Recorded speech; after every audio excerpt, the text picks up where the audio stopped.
दोस्तों आईपीएल 2025 का एक और धमाकेदार मुकाबला खेला गया जहां सनराइजर्स हैदराबाद और लखनऊ सुपर जायंट्स की टीमें आमने सामने थीं।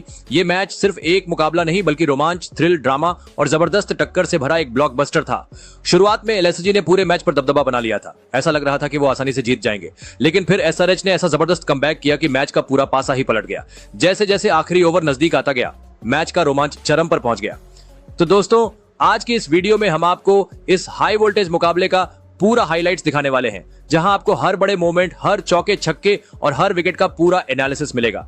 इसलिए वीडियो को अंत तक जरूर देखें और अगर आप भी आईपीएल के सच्चे फैन हो तो इस वीडियो को एक लाइक जरूर करें। दोस्तों हैदराबाद के राजीव गांधी इंटरनेशनल स्टेडियम में क्रिकेट का माहौल पूरी तरह गर्मा चुका था। लखनऊ सुपर जायंट्स के कप्तान ऋषभ पंत ने टॉस जीता और पहले गेंदबाजी करने का फैसला किया। ये निर्णय सही साबित होगा या नहीं, इसका जवाब देने के लिए हैदराबाद की धमाकेदार ओपनिंग जोड़ी अभिषेक शर्मा और ट्रेविस हेड मैदान में उतरी। ट्रेविस हेड अपनी पुरानी लय में नजर आए और पहले 2 ओवरों में ही 3 बेहतरीन चौके जड़ दिए, लेकिन अभिषेक शर्मा इस बार ज्यादा प्रभाव नहीं छोड़ सके। जैसे ही पारी का तीसरा ओवर शुरू हुआ, शार्दुल ठाकुर गेंदबाजी करने आए और उनके आते ही मैच में रोमांच बढ़ गया। शार्दुल ने पहली ही गेंद शॉट डाली, अभिषेक ने इसे पुल करने की कोशिश की, लेकिन गेंद सही से टाइम नहीं हुई। पूरा स्टेडियम सांसें थामे देख रहा था और तभी बाउंड्री पर खड़े निकोलस पूरन ने शानदार कैच लपक लिया। अभिषेक शर्मा सिर्फ 6 गेंदों में 6 रन बनाकर पवेलियन लौट गए। इसके बाद मैदान में उतरे पिछले मैच के शतकवीर ईशान किशन। फैंस को उम्मीद थी कि ईशान और हेड की जोड़ी मिलकर लखनऊ की गेंदबाजी पर कहर बरपाएगी, लेकिन ऐसा कुछ हुआ नहीं। शार्दुल ठाकुर ने खराब गेंद डाली जो लेग स्टंप के बाहर जा रही थी, लेकिन ईशान किशन उस पर बल्लड्ढा बैठे और गेंद बल्ले को लगकर विकेट कीपर ऋषभ पंत के हाथों में चली गई। इस तरह ईशान किशन गोल्डन डक पर आउट हुए। मैदान पर माहौल गर्म था और गेंदबाज शार्दुल ठाकुर आग उगल रहे थे। 2 गेंदों में 2 विकेट झटक चुके थे और अब हैट्रिक पर खड़े थे। सामने थे नीतीश रेड्डी जो इस बड़े मौके पर क्रीज पर आए।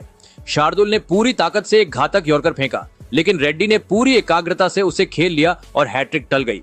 लेकिन शार्दुल की गेंदबाजी का कहर जारी था। इस ओवर के आखिरी 2 गेंदों में ट्रेविस हेड और रेड्डी ने एक शानदार चौका जड़ दिया, जिससे ओवर की धार थोड़ी कम हो गई। लेकिन अगला ओवर तो पूरी तरह से आतिशबाजी से भरा था। चौथे ओवर में हेड का तूफान आया और उन्होंने आवेश खान को टारगेट बनाकर मैदान में चौकों छक्कों की बौछार कर दी। इस ओवर में 2 गगनचुंबी छक्के और एक दमदार चौके के साथ उन्होंने 18 रन बटोर लिए। 5वें ओवर में ही हैदराबाद ने 50 रन पूरे कर लिए थे और टीम की शुरुआत जबरदस्त हो चुकी थी। लेकिन अगले ओवर में मैच का सबसे बड़ा ड्रामा हुआ। 6ठे ओवर में रवि बिश्नोई ने आखिरकार ट्रेविस हेड का विकेट झटक ही लिया था, लेकिन तभी पूरन से एक भारी गलती हो गई। बिश्नोई की गेंद पर हेड ने बड़ा शॉट खेलने की कोशिश की, लेकिन गेंद ठीक से बल्ले पर नहीं आई और सीधे हवा में ऊंची चली गई। सबकी निगाहें पूरन पर टिकी थी। कैच लेना आसान था, लेकिन पूरन ने वो आसान सा कैच टपका दिया। हैदराबाद के फैंस ने राहत की सांस ली, लेकिन गेंदबाज बिश्नोई के चेहरे पर निराशा थी और जैसे ही वो सदमे से बाहर आते, हेड ने अगले ही गेंद पर छक्का जड़कर जले पर नमक छिड़क दिया। यही नहीं, इस ओवर में बिश्नोई ने एक और मौका बनाया था। इस बार खुद बिश्नोई ही कैच लपकने गए, लेकिन वो भी गेंद को पकड़ने में नाकाम रहे। एक ही ओवर में ट्रेविस हेड को 2 जीवनदान मिल गए और वो इसका पूरा फायदा उठाने के लिए तैयार थे। पावर प्ले खत्म होते ही हैदराबाद का स्कोर 2 विकेट के नुकसान पर 62 था। भले ही शार्दुल ने शुरुआत में झटके दिए थे, लेकिन हेड की धमाकेदार बल्लेबाजी ने हैदराबाद को मजबूत स्थिति में पहुंचा दिया था। 8वां ओवर शुरू होते ही लखनऊ को सबसे बड़ी सफलता मिल गई। प्रिंस यादव ने अपनी घातक गेंदबाजी से वो करिश्मा कर दिखाया जिसका इंतजार था। उन्होंने खतरनाक ट्रेविस हेड को क्लीन बोल्ड कर पवेलियन भेज दिया। 28 गेंदों में 47 रन बनाकर आउट हुए। उनके आउट होते ही लखनऊ को नई ऊर्जा मिल गई। मैच का पूरा रुख बदल चुका था। यहां से फिर नीतीश रेड्डी को हेनरी क्लासेन का साथ मिला। क्लासेन ने आते ही धमाकेदार अंदाज में बल्लेबाजी शुरू की और ताबड़तोड़ शॉट्स लगाते हुए कुछ शानदार बाउंड्री बटोरी। हर एक ओवर में वो कम से कम एक बाउंड्री जरूर निकाल रहे थे, जिससे हैदराबाद की रन गति तेज बनी रही। 11वें ओवर में टीम ने 100 रन का आंकड़ा भी छू लिया और ऐसा लग रहा था कि स्कोर 200 के पार जाने वाला है। लेकिन 12वें ओवर में हैदराबाद को करारा झटका लगा जब क्लासेन दुर्भाग्यपूर्ण तरीके से रन आउट हो गए। प्रिंस यादव की लो फुल टॉस गेंद पर नीतीश रेड्डी ने शॉट खेला, लेकिन गेंद प्रिंस यादव के हाथों को छूकर सीधे स्टंप्स पर जा लगी। क्लासेन क्रीज से काफी बाहर थे और इस तरह उनकी पारी खत्म हो गई। वो 17 गेंदों में 26 रन बनाकर आउट हुए और ये विकेट लखनऊ के लिए किसी बोनस से कम नहीं था। क्लासेन के आउट होने के बाद अनिकेत वर्मा मैदान पर उतरे और आते ही उन्होंने छक्का जड़ दिया, जिससे हैदराबाद के खेमे में फिर से जोश भर गया। हालांकि 14वें ओवर में सेट बल्लेबाज नीतीश रेड्डी भी चलते बने। रवि बिश्नोई ने अपनी जबरदस्त गुगली से उन्हें पूरी तरह छका दिया और क्लीन बोल्ड कर दिया। रेड्डी ने 28 गेंदों में 32 रनों की उपयोगी पारी खेली। 128 के स्कोर पर हैदराबाद का चौथा विकेट गिरा, लेकिन इसके बाद अनिकेत वर्मा ने शानदार बल्लेबाजी से टीम को फिर से संभाला। इसी ओवर में उन्होंने रवि बिश्नोई को बैक टू बैक 2 छक्के जड़ दिए, जिससे स्टेडियम में शोर मच गया। इसके बाद अगले ओवर में वर्मा ने दिग्वेश राठी की गेंदों पर भी लगातार 2 छक्के ठोक दिए, जिससे मैच में रोमांच और बढ़ गया। ऐसा लग रहा था कि वो एक बड़ी पारी खेलने वाले हैं, लेकिन किस्मत ने उनका साथ नहीं दिया। अगली ही गेंद पर दिग्वेश राठी ने वापसी की और वर्मा का शानदार कैच डेविड मिलर के हाथों में चला गया। उनकी तूफानी पारी का अंत होते ही लखनऊ के गेंदबाजों ने दबाव बनाना शुरू कर दिया। 17वें ओवर में शार्दुल ठाकुर ने नए बल्लेबाज अभिनव मनोहर को भी चलता कर दिया। वो 6 गेंदों में सिर्फ 2 रन बना सके। शार्दुल के इस ओवर ने लखनऊ के लिए खेल को फिर से संतुलित कर दिया, लेकिन इसी ओवर में एसआरएच के कप्तान पैट कमिंस ने शार्दुल पर हमला बोल दिया और बैक टू बैक 2 लंबे छक्के जड़ दिए, जिससे टीम का स्कोर और बेहतर हो गया। इसके बाद अगले ओवर में कमिंस ने आवेश खान की गेंद पर एक और छक्का जड़कर छक्कों की हैट्रिक पूरी कर दी। ऐसा लग रहा था कि वो टीम को एक बड़े स्कोर तक पहुंचाएंगे, लेकिन अगली ही गेंद पर आवेश खान ने उन्हें आउट कर दिया। कमिंस ने सिर्फ 4 गेंदों में 18 रनों की धमाकेदार पारी खेली, जिससे हैदराबाद का स्कोर सम्मानजनक स्थिति में आ गया। आखिरी 2 ओवरों में लखनऊ के गेंदबाजों ने शानदार प्रदर्शन किया और हैदराबाद को एक भी बाउंड्री लगाने नहीं दी। 19वें ओवर में शार्दुल ठाकुर ने सिर्फ 3 रन दिए। वहीं आखिरी ओवर में आवेश खान ने भी कसी हुई गेंदबाजी की और सिर्फ 7 रन देकर हैदराबाद को 190 रन पर रोक दिया। इस तरह सनराइजर्स हैदराबाद ने पहले बल्लेबाजी करते हुए 20 ओवर में 9 विकेट खोकर 190 रन बनाए। लखनऊ के लिए शार्दुल ठाकुर सबसे सफल गेंदबाज रहे, जिन्होंने 4 ओवर में 34 रन देकर 4 महत्वपूर्ण विकेट झटके। लखनऊ सुपर जायंट्स की टीम जब 191 रनों के लक्ष्य का पीछा करने उतरी, तो मिचेल मार्श के साथ एडेन मार्करम को ओपनिंग के लिए भेजा गया। पहली ही गेंद से यह साफ था कि सनराइजर्स हैदराबाद के गेंदबाजों ने अपनी रणनीति अच्छी तरह तैयार की थी। पहला ओवर अभिषेक शर्मा ने फेंका और इस ओवर में लखनऊ की टीम सिर्फ 3 रन ही बना पाई, लेकिन दूसरे ओवर में मोहम्मद शमी ने अपनी घातक गेंदबाजी से लखनऊ को पहला झटका दे दिया। उन्होंने एडेन मार्करम को पिच पर ज्यादा देर टिकने ही नहीं दिया। मार्करम ने 4 गेंदों का सामना किया और सिर्फ 1 रन बनाकर पवेलियन लौट गए। ये विकेट लखनऊ के लिए बड़ा झटका था, लेकिन असली धमाका अभी बाकी था। मार्करम के आउट होने के बाद तीसरे नंबर पर निकोलस पूरन बल्लेबाजी करने उतरे और उनके आते ही मैच पूरी तरह बदल गया। तीसरे ओवर में पूरन ने अपना इरादा साफ कर दिया। सिमरजीत सिंह की गेंदों पर पहले उन्होंने शानदार चौका लगाया, फिर बैक टू बैक 2 छक्के जड़कर स्टेडियम में हलचल मचा दी।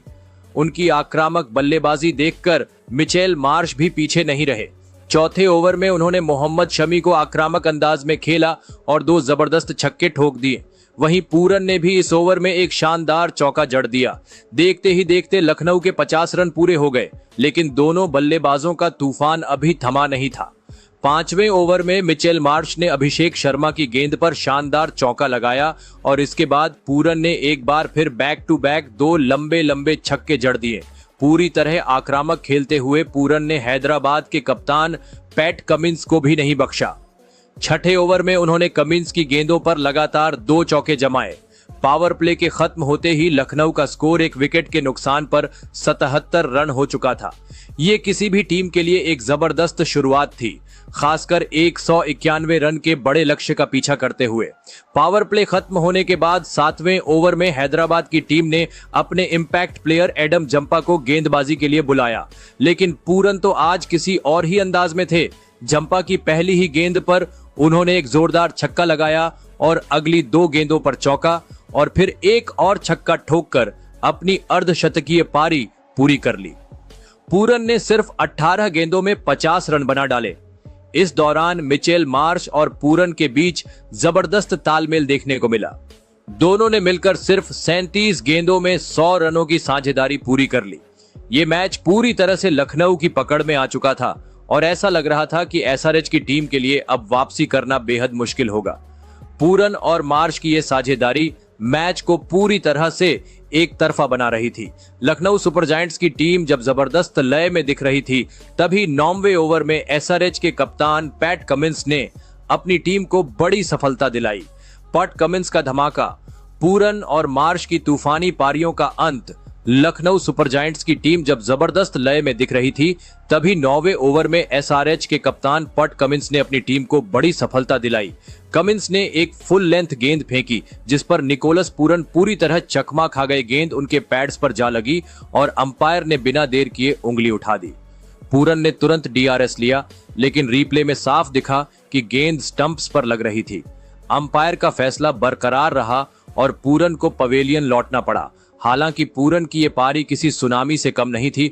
उन्होंने सिर्फ 26 गेंदों में 70 रनों की तूफानी पारी खेली, जिसमें 6 चौके और 6 गगनचुंबी छक्के शामिल थे।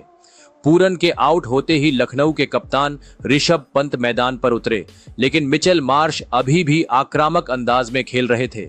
11वें ओवर में उन्होंने कमिंस की गेंदों पर बैक टू बैक 2 चौके ठोक दिए। ऐसा लग रहा था कि मार्श अपनी विस्फोटक बल्लेबाजी जारी रखेंगे और एसआरएच पर फिर से दबाव बना देंगे, लेकिन कमिंस को कौन हल्के में ले सकता है। उन्होंने अगली ही गेंद पर शानदार वापसी की और मार्श को नीतीश रेड्डी के हाथों कैच आउट करा दिया। मार्श ने सिर्फ 31 गेंदों में 52 रन ठोक दिए, जिसमें 7 चौके और 2 छक्के शामिल थे। 2 सेट बल्लेबाजों के आउट होने से एसआरएच को खेल में वापसी का बड़ा मौका मिल चुका था। कमिंस की ये 2 विकेट एसआरएच के लिए एक बड़ी राहत थी। 13वें ओवर में एडम जंपा ने लखनऊ को एक और झटका दिया जब उन्होंने आयुष बाडोनी को हर्षल पटेल के हाथों कैच आउट करा दिया। हर्षल ने भागते हुए शानदार डाइव लगाकर मुश्किल कैच लपका। बाडोनी सिर्फ 6 गेंदों में 6 रन बनाकर पवेलियन लौट गए। अब लखनऊ के कप्तान ऋषभ पंत और विस्फोटक बल्लेबाज डेविड मिलर क्रीज पर थे। मैच जब लगभग लखनऊ की पकड़ में दिख रहा था, तभी 14वें ओवर में ऋषभ पंत आउट हो गए। हर्षल पटेल की सटीक गेंदबाजी ने पंत को चकमा दिया और वो 15 गेंदों में 15 रन बनाकर पवेलियन लौट गए। ये विकेट एसआरएच के लिए आखिरी उम्मीद की तरह था, लेकिन लखनऊ के नए बल्लेबाज अब्दुल समद के इरादे कुछ और ही थे। जैसे ही अब्दुल समद मैदान पर आए, उन्होंने हर्षल पटेल की गेंद पर एक जोरदार चौका और एक गगनचुंबी छक्का जड़ दिया। इससे एसआरएच के गेंदबाजों पर और भी दबाव बढ़ गया। फिर 16वें ओवर में उन्होंने एडम जंपा की गेंदों पर बैक टू बैक एक छक्का और एक चौका ठोक दिया, जिससे मैच पूरी तरह लखनऊ के पक्ष में आ गया। अब लखनऊ को जीत के लिए सिर्फ 2 रन चाहिए थे और 17वें ओवर की पहली ही गेंद पर डेविड मिलर ने शानदार चौका जड़कर मैच खत्म कर दिया। लखनऊ सुपर जायंट्स ने 191 रनों का लक्ष्य महज 16.1 ओवर में हासिल कर 5 विकेट से शानदार जीत दर्ज की। तो दोस्तों, आपके हिसाब से इस मैच का असली हीरो कौन था? कमेंट में बताएं।